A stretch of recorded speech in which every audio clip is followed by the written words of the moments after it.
IM diserap oleh IA dan diteruskan oleh IT.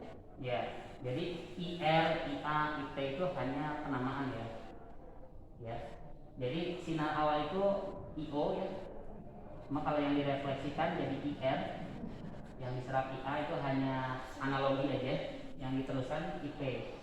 Nah, sementara tadi hukum Lambert-Beer sudah. Nah, persamaannya sekarang. Jadi persamaan Lambert-Beer tadi sebenarnya pengejawantahan jadi dari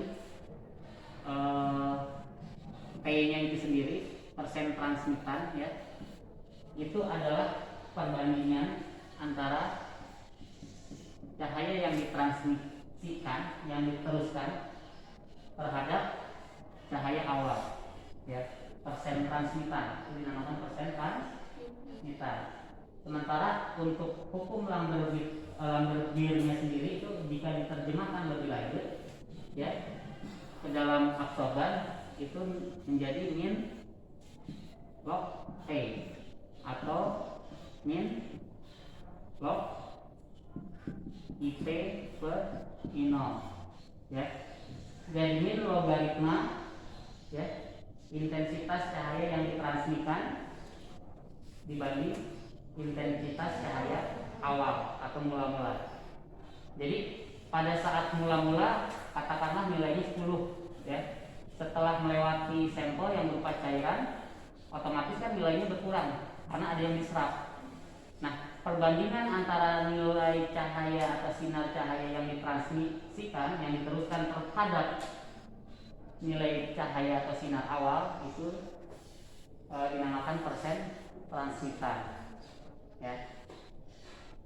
Jadi untuk mekanisme kerjanya sendiri, nah ini paling penting nih. Jadi nanti kalian pada saat analisa, kok bisa keluar hasil, dari mana keluar angka sekian, ya. Jadi di dalam alat ini, ya walaupun kelihatan kecil, tapi dalamnya cukup rumit ya. Jadi di dalam alat tersebut, ya, secara garis besar terdiri dari yang pertama adalah ya agak jelek nggak apa ya. Nah ini dinamakan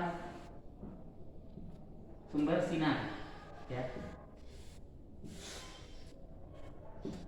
Ini adalah yang menghasilkan sinar tadi sesuai dengan hukum Lambert-Beer.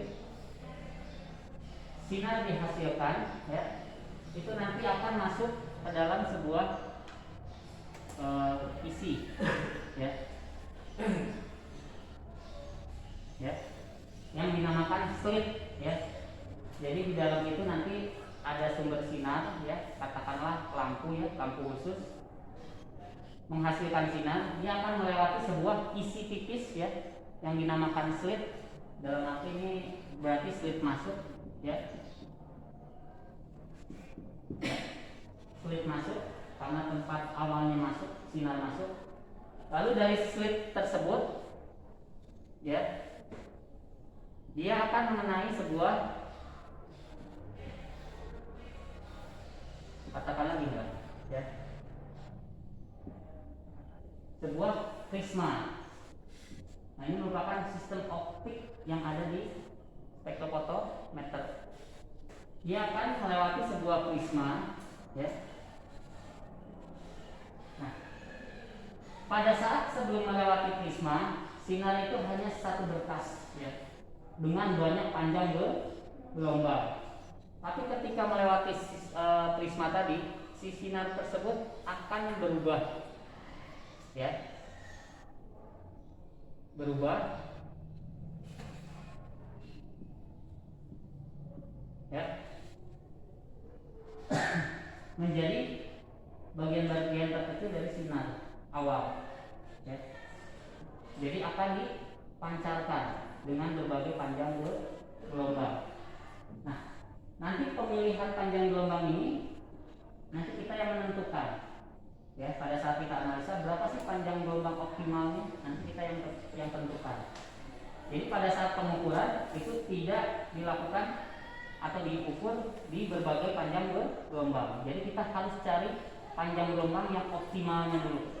Ya, yang intensitas cahayanya pada saat dia melewati sampel itu tinggi dan stabil ya.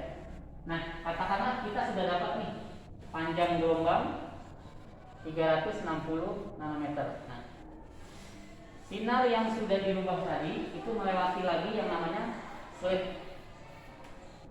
Ya. Ini dinamakan slit keluar. Ini slit input, ini slit output. Ya. Melewati slit, sebuah celah kecil. Ya. Dari situ baru diteruskan melewati sebuah sampel yang disimpan di dalam kupet. Ya. Jadi awalnya sinar itu berupa analoginya kumpulan-kumpulannya dengan berbagai panjang gelombang, lalu dilewatkan ke dalam sebuah prisma atau sistem optik dalam spektrofotometer, ya. Lalu dilewatkan lagi keluar melalui slit atau celah kecil, baru dia melewati sampel yang berupa cairan tadi yang kita simpan dalam wadah kupet. Nah, dari sini hukum Lambert-Beer berlaku. Jadi sebagian ada yang dipantulkan, ya, IR, sebagian ada yang diserap, sebagian ada yang ditransmisikan. Nah, yang ditransmisikan ini akan lanjut ke detektor. Ya, detektor itu untuk mengidentifikasi, ya, tapi masih berupa sinyal listrik. Nanti dari sini ada sistem pembaca dalam alat atau read out, ya.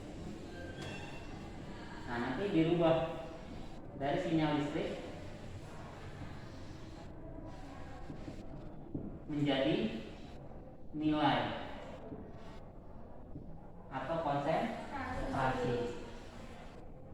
Jadi sebenarnya komponen utama, ya, penyusun si spektrofotometer ini itu ada pertama sumber cahaya, kedua slit atau isi dengan lubang atau celah kecil, lalu ada prisma, ya, ada slit lagi, ya, ada kupet tempat menyimpan sampel, ada detektor, ada read out meter, ya.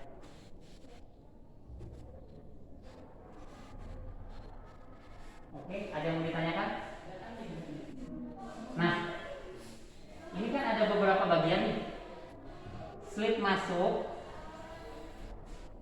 berikut prisma sampai dengan slit keluar, ya. Itu kita namakan dengan part atau komponen monochromator, ya. Slit, prisma, slit masuk, prisma, slit keluar, itu kita namakan dengan monochromator. Adalah suatu sistem, ya, untuk merubah seberkas sinar yang tadinya polikromatis menjadi monokromatis, ya. Mengubah cahaya atau sinar yang awalnya polikromatis, ya, dengan gabungan beberapa panjang gelombang, ya. Nah, di monochromator ini dirubah menjadi monokromatis.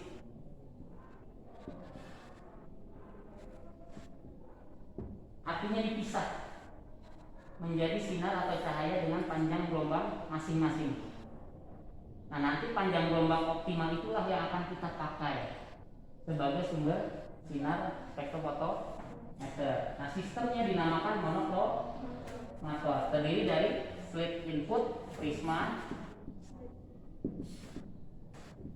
dan slit output atau slit keluar. Jadi 3 rangkaian ini, slit masuk, prisma, slit output, dinamakan monochromator. Ada yang mau mengulang fungsi dari monochromator? Mengubah sumber cahaya yang tadinya polikromatis menjadi monokromatis. Iya, karena hanya monokromatis lah yang akan kita gunakan, ya, untuk melewati sampel yang berupa cairan atau larutan tadi yang disimpan dalam sebuah kupet. Nah, ada beberapa sumber cahaya yang digunakan, ya. Nah, sumber cahaya yang digunakan itu tergantung dari rentang panjang gelombang yang dipakai, yang mau kita gunakan. Biasanya kita mengenal panjang gelombang ya dari mulai UV visible ya,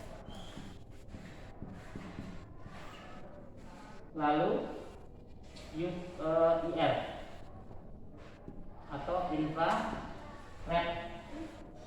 Jadi ada 3 rentang panjang gelombang ya, UV, visible, IR atau infrared. UV singkatan dari ultraviolet ya, visible sinar tampak ya. Kalau IR infrared. Nah, rentang ini punya rentang panjang gelombang masing-masing ya. Kalau rentang panjang UV ya itu 175 sampai 380 nanometer. Jadi panjang gelombang 175 sampai 380 nanometer itu masuk rentang ultraviolet panjang gelombangnya ya. Sementara untuk visible dari 380 ya sampai dengan 780. Jadi beberapa literatur ada yang menyebutkan 178 sampai 380, ada yang menyebutkan 175 sampai 375 gitu ya. Ada yang menyebutkan juga 380 sampai 750 ya. Itu ya mirip-mirip lah, beda-beda tipis, kita sepakatin aja ya. Jadi rentang panjang gelombang 380 sampai 780 itu masuk rentang panjang gelombang sinar tampak. Lalu 780 ke atas ya